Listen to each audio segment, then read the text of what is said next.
한번 생각해 보세요. 왜 당신은 세상이 너무 시끄럽고 복잡하게 느껴질까요? 왜 다른 사람들은 아무렇지도 않은 것들이 당신에게는 가슴을 휘젓는 일처럼 다가올까요? 그리고 왜 당신은 거칠애로 가득한 대화나 얕은 관계에서는 숨이 막혀버릴 것 같은 기분이 드는 걸까요? 이유는 단순합니다. 당신은 보통 사람이 아니기 때문입니다. 심리학자 칼 융은 말했습니다. 희귀한 성격을 가진 사람들은 세상을 평범하게 바라볼 수 없다. 이들은 세상을 꿰뚫어보고 느끼며 깊이 이해합니다. 대부분의 사람들이 절대 보지 못할 현실을 보고 느끼고 살아갑니다. 하지만 이런 특별함은 축복인 동시에 저주일 수도 있습니다. 그 깊이와 강렬함은 당신을 고립시킬 수도 있고 오해받게 할 수도 있죠. 하지만 융은 말했습니다. 당신은 세상에 순응하기 위해 태어난 존재가 아니다. 당신은 세상을 변화시키기 위해 이곳에 있다. 혹시 지금 세상이 당신을 이해하지 못한다고 느끼시나요? 혹시 이 모든 것이 너무 벅차게 느껴지시나요? 그렇다면 이 영상을 끝까지 보세요. 지금부터 소개할 칼 융의 심리학에 뿌리를 둔 8가지 특징은 단순한 성격적 특성이 아닙니다. 이것들은 당신의 내면 깊은 곳에 숨겨진 진실을 드러낼 열쇠입니다. 그리고 그 열쇠는 당신의 삶을 완전히 바꿔 놓을지도 모릅니다. 준비되셨나요? 자, 이제 시작합니다. 당신은 감정을 단순히 느끼는 수준을 넘어 그것에 완전히 삼켜지는 사람인가요? 대부분의 사람들에게 감정은 그저 스쳐 지나가는 바람 같은 존재일 뿐입니다. 하지만 당신에게 감정은 폭풍입니다. 그것은 모든 것을 집어삼키고 당신의 몸과 영혼, 그리고 현실 전체를 흔드는 강렬한 힘입니다. 슬픔은 단순한 눈물이 아닙니다. 그것은 온 세상이 멈춘 듯한 무게를 가집니다. 기쁨은 단순한 웃음이 아닙니다. 그것은 마치 세상이 빛으로 폭발하는 순간과도 같습니다. 당신에게 감정은 그저 기분이 아니라 삶을 뒤흔드는 진실입니다. 심리학자 칼 융은 이런 상태를 감정으로 가득 찬 경험이라고 정의했습니다. 감정이 단순한 반응에서 끝나지 않고 신화적이고 상징적인 차원으로까지 확장되는 상태를 말합니다. 사람들은 종종 이를 과민하다거나 극적이다라고 비난합니다. 하지만 융은 이것이야말로 강렬한 내면의 힘과 고도로 발달된 감정적 통찰력의 증거라고 말했습니다. 당신은 감정을 과장하는 것이 아닙니다. 당신은 감정의 진실을, 그 본질을 꿰뚫어 볼 수 있는 사람입니다. 그래서 누군가의 짧은 한마디 속에서 숨겨진 불안을 감지하고 억지로 지은 미소 뒤에 숨겨진 아픔을 알아차립니다. 당신은 피상적인 삶을 살 수 없습니다. 당신의 내면은 세상이 숨기려 하는 진실을 감지하도록 정교하게 설계되어 있습니다. 하지만 세상은 당신 같은 사람을 이해하지 못합니다. 그들은 감정을 억누르라, 너무 예민하게 굴지 말아라고 요구합니다. 그 결과 많은 사람들이 자신의 감정을 억누르고 내면을 두 개로 나눕니다. 겉으로는 무감각한 가짜 자아와 깊이 억눌린 채 숨겨진 진짜 자아로 갈라지는 것이죠. 융은 이를 내면의 분열이라고 불렀습니다. 이 분열은 당신이 아닌 세상이 만들어낸 상처입니다. 하지만 기억하세요. 융이 말한 진정한 치유는 감정을 억누르는 데서 오지 않습니다. 그것은 감정을 이해하고 받아들이고 당신의 일부로 통합하는 데서 시작됩니다. 당신이 가진 감정의 깊이는 결코 약점이 아닙니다. 문제는 그것을 부정하거나 억압하려는 세상의 태도입니다. 당신의 감정은 단순한 기분이 아니라 이 세상이 감추고 싶어하는 진실을 드러내는 강력한 도구입니다. 그것이 바로 당신의 힘입니다. 당신은 세상을 바라보며 이런 생각을 해본 적 있나요? 왜 사람들은 아무 생각도 없이 살아갈까? 왜 모두가 행복한 척 연기하며 진실을 외면할까? 왜 우리는 스스로도 싫어하는 삶을 반복하며 그것을 당연하다고 믿는 걸까? 이 질문들은 단순한 호기심에서 시작된 것이 아닙니다. 당신은 얕고 평범한 설명으로는 결코 만족할 수 없는 사람입니다.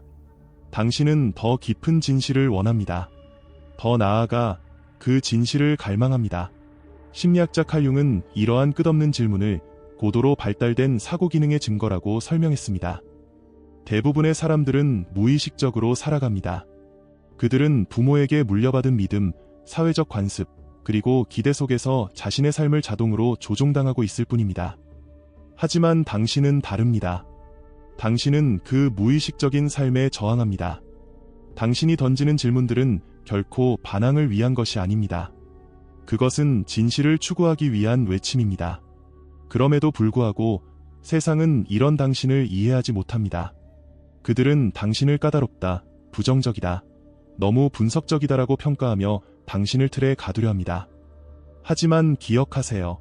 당신의 질문들은 그들의 안락한 틀을 깨뜨리고 숨겨진 진실을 드러냅니다. 그리고 그것이 바로 당신이 가진 힘입니다. 융은 이를 개별화의 짐이라고 불렀습니다. 먼저 깨어난 사람들은 종종 혼자 길을 걷습니다. 그 길은 고독하고 때로는 고통스럽습니다. 하지만 그 길 위에서 당신은 단순히 걷는 사람이 아닙니다. 당신은 빛을 들고 앞서 나가는 사람입니다. 당신의 질문들은 단순히 당신을 위한 것이 아닙니다. 그것은 세상에 새로운 길을 제시합니다. 당신에게 독립성은 선택이 아니었습니다. 그것은 당신이 살아남기 위해 반드시 쥐어야 했던 무기였습니다. 어쩌면 당신은 아무도 없는 고독 속에서 감정적으로, 정신적으로, 영적으로 스스로를 지탱해야 했던 순간들을 기억할지도 모릅니다. 그 순간들 속에서 당신은 알게 되었죠. 타인에게 의존한다는 것은 곧 자신을 잃는 것이다. 그것은 마치 깊고 어두운 늪처럼 한 번 발을 디디면 빠져나올 수 없는 심리적 함정이었습니다. 그래서 당신은 선택했습니다. 누구에게도 당신의 존재를 의존하지 않겠다고, 그 누구도 당신의 가치를 결정짓게 두지 않겠다고. 심리학자 칼 융은 이를 개별화된 의식의 시작이라고 불렀습니다. 이것은 한 사람이 외부의 기준이 아닌 자신의 내면으로부터 정체성을 정의하기 시작하는 순간입니다. 당신은 역경과 거절 속에서 깨달았습니다. 외부에서 자신의 가치를 찾는 것은 위험하다. 그것은 곧 무너질 모래성이다. 그래서 당신은 스스로 온전해지는 여정을 시작했습니다. 그것은 쉽지 않았습니다. 하지만 당신은 알았습니다. 이 길만이 진짜 나를 지키는 유일한 길이라는 것을. 이 독립성은 단순히 혼자가 되고자 하는 욕망이 아닙니다. 당신은 연결을 거부하는 사람이 아닙니다. 다만 거짓된 자신을 희생하며 관계를 유지하려 하지 않을 뿐입니다. 당신이 원하는 것은 의존이 아닌 동반자 관계입니다. 소유가 아닌 동등한 파트너십을 추구하는 것입니다. 그런데 세상은 이런 당신을 불편해합니다. 왜냐하면 당신은 그들이 익숙한 규칙을 흔들고 있기 때문입니다. 그들은 당신을 두려워합니다. 당신의 독립성이 그들의 감정적 의존이라는 기반을 위태롭게 만들기 때문이죠. 융은 말했습니다. 개별화의 길을 걷는 사람은 존경과 적대감을 동시에 받는다. 어떤 사람들은 당신의 자율성을 강렬한 힘으로 보고 그를 따르고 싶어 할 것입니다. 또 어떤 이들은 당신을 위협으로 느끼고 당신을 꺾으려 들 것입니다. 하지만 기억하세요. 당신은 세상이 원하는 역할을 연기하기 위해 태어난 사람이 아닙니다. 당신은 당신의 진실을 살아내기 위해 이곳에 존재합니다. 그리고 그 진실이야말로 이 세상에서 가장 강력하고 위협적인 힘입니다. 당신은 다른 사람들이 보지 못하는 것을 보고, 느끼고, 꿰뚫어 본 적이 있지 않나요? 사람들이 말을 시작하기도 전에 방 안의 분위기가 어둡게 가라앉는 순간을 감지한 적이 있나요? 아무도 말하지 않았지만 누군가의 미소 뒤에 숨겨진 슬픔과 긴장감을 단번에 알아차린 적이 있지 않나요? 이것은 단순한 관찰이 아닙니다. 이것은 직관입니다. 그리고 이 능력은 당신이 가진 가장 희귀하고 강렬한 힘입니다. 심리학자 칼 융은 직관을 이렇게 정의했습니다. 무의식을 통한 지각. 직관은 논리가 절대 닿을 수 없는 영역에서 진실을 드러냅니다. 눈에 보이지 않는 것을 보고 귀에 들리지 않는 것을 듣게 만드는 능력입니다. 당신은 누군가 말 한마디 꺼내기도 전에 방 안에 흐르는 감정을 읽어냅니다. 그들이 말하지 않은 진실, 숨기려 한 고통, 억누른 분노를 그들의 침묵 속에서 느낍니다. 당신은 단순히 단어를 듣는 것이 아니라 그 너머의 에너지를 읽어냅니다. 그 능력은 당신을 세상에서 가장 날카로운 관찰자로 만들어줍니다. 그러나 이 강렬한 능력은 때로 축복이자 저주가 됩니다. 왜냐하면 당신은 주변 사람들의 감정을 흡수하는 감정의 거울이기 때문입니다. 누군가의 긴장감이 당신 안으로 스며들고 누군가의 슬픔이 당신을 무겁게 짓누릅니다. 그들은 아무것도 말하지 않았지만 당신은 이미 그들의 고통을 자신의 것으로 느끼고 있습니다. 그리고 이것이 바로 당신을 지치게 만드는 이유입니다. 융은 이를 정신적 투과성이라고 불렀습니다. 그는 경고했습니다. 경계가 없는 직관은 당신을 삼켜버릴 것이다. 다른 사람들의 감정적 세계에 휘말리다 보면 당신은 어느새 자신의 경계를 잃고 자신의 목소리를 잃어버리게 될 것입니다. 하지만 당신이 이 직관을 의식적으로 다룰 수 있다면 이 능력은 단순히 감각이 아니라 세상을 변화시키는 통찰력이 됩니다. 당신은 사람들이 숨기고 싶어하는 진실을 꿰뚫어보고 표면 아래에 가라앉아 있는 문제를 느끼고 아무도 찾아내지 못한 해답을 발견할 수 있습니다. 당신의 직관은 단순한 재능이 아닙니다. 그것은 이 세상이 절실히 필요로 하는 선물입니다. 그것은 진실을 드러내고 변화를 이끄는 힘입니다. 그리고 당신은 그 힘을 가진 사람입니다. 당신은 단순히 살아가는 것이 아닌 의미를 찾아 살아가고 있지 않나요? 누군가의 인정이나 표면적인 성공은 당신에게는 공허할 뿐입니다. 의미 없이 사는 삶이란 단순히 불편한 것을 넘어 견딜 수 없는 고통처럼 느껴지지 않나요? 어쩌면 당신도 한때는 전통적인 성공의 기준을 쫓아보려 했을지도 모릅니다. 명예, 인정, 안정 같은 것들 말이죠. 하지만 내면의 어떤 저항이 마치 보이지 않는 벽처럼 당신을 가로막았던 기억이 있을 겁니다. 그 이유는 단순합니다. 그 길은 당신의 길이 아니었기 때문입니다. 심리학자 칼 융은 이렇게 말했습니다. 진실되지 않은 삶을 살게 될 때 영혼은 침묵하기를 거부한다. 융은 이를 내면의 반란이라고 불렀습니다. 이 반란은 결함이 아닙니다. 오히려 당신의 영혼이 무의미한 삶을 거부하며 진정한 길로 돌아가야 한다고 외치는 신호입니다. 당신은 결코 피상적인 삶에 안주할 수 없는 사람입니다. 대화 속에서 깊이를 느껴야 하고 일 속에서 가치를 찾아야 하며 행동 속에서 목적을 발견하지 않고는 견딜 수 없습니다. 하지만 세상은 이런 당신을 이해하지 못합니다. 사람들은 당신을 이상주의자라거나 지나치게 진지한 사람으로 치부합니다. 그러나 칼 융은 그 반대라고 말했습니다. 이것은 순진함이 아니라 명료함입니다.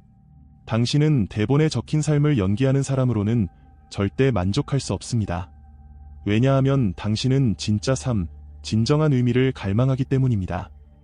이러한 고집은 때로 당신을 어렵고 고독한 위치에 놓이게 만들기도 합니다. 하지만 동시에 그것은 당신에게 엄청난 힘을 부여합니다. 당신은 거울과 같은 존재가 됩니다. 다른 사람들이 스스로 잃어버린 무언가를 비춰주는 존재. 그들은 당신을 통해 자신이 잊고 살았던 진정한 삶의 감각을 떠올리게 됩니다. 융은 말했습니다. 상징적으로 살아가는 사람들은 그 존재만으로도 집단 무의식에 도전한다. 당신이 무감각하고 피상적인 삶을 거부하는 태도는 단순히 당신 하나만의 선택이 아닙니다. 그것은 다른 사람들에게도 진정으로 살아있다는 것이 어떤 느낌인지 상기시키는 불꽃이 됩니다. 당신은 단순히 존재하는 사람이 아닙니다. 당신은 의미를 추구하며 세상의 무의미를 흔드는 사람입니다. 그리고 그것이야말로 당신이 가진 가장 강렬한 힘입니다. 당신은 성장했습니다. 과거의 자신을 벗어나 더 높은 곳으로 올라섰습니다. 하지만 그 변화가 모두에게 환영받지는 않았을 것입니다. 그들이 원했던 것은 변화한 당신이 아니라 과거의 당신이었으니까요. 성장은 직선적인 과정이 아닙니다. 심리학자 칼 융은 성장을 이렇게 정의했습니다. 성장은 완전히 변모하는 것이다. 단순히 더 나아지는 것이 아니라 과거의 자신을 죽이고 다시 태어나는 것입니다. 이 과정에서 당신은 자신을 지탱해주던 역할, 관계, 환경을 내려놓아야 합니다. 그리고 더 나아가 생존을 위해 필요했던 과거의 자기 모습마저도 버려야 합니다. 혹시 한때 당신을 정의하던 장소나 관계에서 더 이상 소속감을 느끼지 못했던 순간이 있었나요? 그것은 잃어버림이 아닙니다. 그것은 진화입니다. 융은 이를 심리적 죽음과 재탄생이라고 불렀습니다. 이 과정에는 상실감과 혼란이 따릅니다. 하지만 잃는 것은 단순히 관계나 사람들만이 아닙니다. 당신은 과거에 의지했던 자신마저 잃어야 할 때가 있습니다. 사람들은 당신의 변화를 받아들이지 못할지도 모릅니다.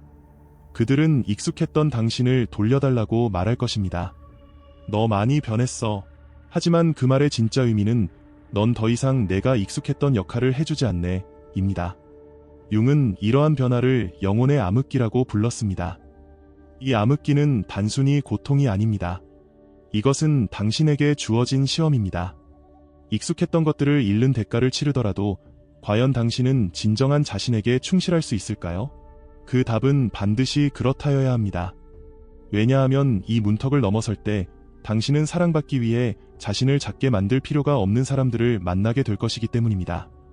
그들은 당신을 과거의 역할로 가두지 않을 것입니다. 그들은 당신을 있는 그대로의 모습으로 바라볼 것입니다. 이제 당신에게 필요한 것은 단 한 가지입니다. 익숙함을 넘어서는 용기, 그리고 그 용기가 당신을 진정한 자유와 진화로 이끌 것입니다. 당신은 의도하지 않아도 주변 사람들에게 치유의 존재감을 주는 사람이 아닌가요? 혹시 이런 말을 들어본 적이 있지 않으신가요? 당신과 이야기하면 마음이 편안해져요. 당신 곁에 있으면 모든 게 괜찮아질 것 같아요. 이런 반응은 결코 우연이 아닙니다. 그것은 당신이 가진 특별한 힘 때문입니다. 심리학자 칼 융은 일부 사람들이 타고난 공간을 품는 능력을 가지고 있다고 믿었습니다. 이 능력은 단순한 공감이 아닙니다. 이것은 온전히 지금 이 순간에 머물며 다른 사람들에게 에너지적으로 안전한 공간을 제공하는 능력입니다. 당신과 함께 있는 사람들은 자신이 보이고 있다고 느낍니다. 당신은 문제를 해결하려고 애쓰지 않습니다. 당신은 자신의 의견을 강요하지 않습니다. 대신 당신은 그들이 스스로를 발견할 수 있도록 부드럽게 초대합니다. 그리고 그것이야말로 진정한 치유의 시작입니다. 이런 존재감은 소음과 과시로 가득 찬 현대사회에서 한 줄기 빛과도 같은 힘입니다. 당신은 다른 사람들에게 안식처가 되고 그들이 자신에게조차 숨기고 있던 감정과 마주할 수 있도록 돕습니다. 하지만 여기에는 대가가 따를 수도 있습니다. 어느 순간부터 당신은 모든 공간에서 감정적 돌봄의 책임을 떠안고 있을지도 모릅니다. 당신은 계속해서 주고 또 주다가 자신도 모르게 지치고 조용한 불만을 품게 될 수도 있습니다. 융은 이를 돕는 사람 증후군이라고 불렀습니다. 이것은 자신과의 연결을 잃고 자기 희생이 삶의 중심이 될 때 나타나는 위험한 그림자 패턴입니다. 하지만 해결책은 차가워지는 것이 아닙니다. 더 분별력 있는 사람이 되는 것입니다. 당신의 존재감은 강력합니다. 하지만 그 안에는 당신 자신도 포함되어야 합니다. 당신은 스스로 자연스럽게 베풀었던 것을 받을 자격이 충분히 있습니다. 당신은 자신을 돌보는 사람이 될 때 비로소 더 강력하고 더 지속 가능한 치유의 힘을 발휘할 수 있습니다. 기억하세요. 당신도 그 치유의 공간 안에서 쉴 자격이 있습니다. 당신은 말로 다 설명할 수 없지만 자신에게 더 깊은 목적이 있다는 것을 느끼고 있지 않나요? 마치 삶 속에 조용히 흐르는 강물처럼 당신은 알지 않나요? 당신이 이곳에 단순히 존재하기 위해 태어난 것이 아니라는 것을. 그 느낌은 언제나 당신 안에 존재하며 비록 그 목적을 정확히 정의할 수 없더라도 그 끌림은 당신을 놓지 않습니다. 심리학자 칼 융은 이를 초월적 기능이라고 불렀습니다. 이것은 자아를 넘어 더 큰 무언가와 연결되고자 하는 내면 깊은 곳에서 솟아오르는 심리적 충동입니다. 이것은 자아를 과장하려는 욕망이 아닙니다. 진정성에 관한 것입니다. 이것은 당신이 진짜 자신이 되기 위해 그리고 단순한 생존을 넘어 의미 있는 삶을 살아가기 위해 존재한다는 신호입니다. 혹시 당신은 때때로 조급함을 느끼지 않나요? 마치 모든 퍼즐 조각이 제자리를 찾기를 기다리는 것처럼요. 혹은 기존의 전통적인 길을 거부하지 않나요? 왜냐하면 그것이 당신에게는 너무 작고 너무 제한적으로 느껴지기 때문입니다.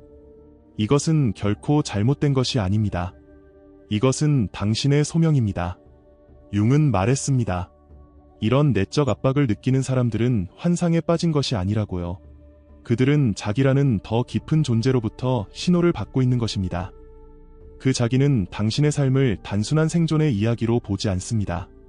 그것은 당신의 삶을 하나의 의미 있는 여정으로 보고 있습니다. 그 여정은 진정한 자신으로 살아가기 위한 길이며 그 여정은 세상의 빛을 비추기 위한 길입니다. 하지만 융은 경고했습니다. 이 목적의식을 우월감으로 변질시키지 말라고요. 당신의 과제는 진실을 살아가는 것이지 그 진실을 타인에게 강요하는 것이 아닙니다. 깊이를 연기하는 것이 아니라 깊이를 몸소 구현하는 것입니다. 왜냐하면 당신 같은 사람들은 단순히 의미를 찾는 데서 멈추지 않습니다. 당신은 세상이 절실히 필요로 하는 그 의미를 창조하는 사람이기 때문입니다. 이 영상을 통해 당신의 내면을 조금 더 발견하고 스스로의 특별함을 이해할 수 있었다면 정말 기쁩니다. 심리학자 칼 융이 말했듯 우리 각자는 자신만의 독특한 여정을 걷고 있습니다. 그 여정은 때로 외롭고 복잡하며 고통스러울 수 있습니다. 하지만 기억하세요. 당신이 가진 깊이와 통찰력은 세상에 꼭 필요한 선물입니다. 당신은 단순히 세상에 순응하기 위해 태어난 사람이 아닙니다. 당신은 변화를 일으키고 진실을 살아가며 세상에 의미를 더하기 위해 존재합니다. 그 길이 때로 혼란스럽고 힘겨울지라도 당신이 내딛는 한 걸음 한 걸음은 다른 사람들에게도 빛이 됩니다. 그리고 오늘도 당신은 한 걸음 더 나아갔습니다. 부디 깨어있는 마음으로 부드럽게 걸어가세요. 당신의 여정은 아직 끝나지 않았습니다. 그리고 그 길 위에서 당신은 이미 빛나는 존재입니다. 오늘도 영상을 끝까지 시청해주셔서 감사합니다. 저는 알씨였습니다. 다음 영상에서 다시 만나요. 그리고 이 영상이 여러분에게 작은 영감이라도 되었다면 구독, 좋아요, 그리고 알림 설정을 부탁드립니다. 여러분의 참여는 더 많은 사람들과 깊이 있는 메시지를 나누는데 큰 힘이 됩니다. 그럼 다음 영상에서 또 만나요. 당신의 여정에 따뜻한 빛이 함께하길 바랍니다.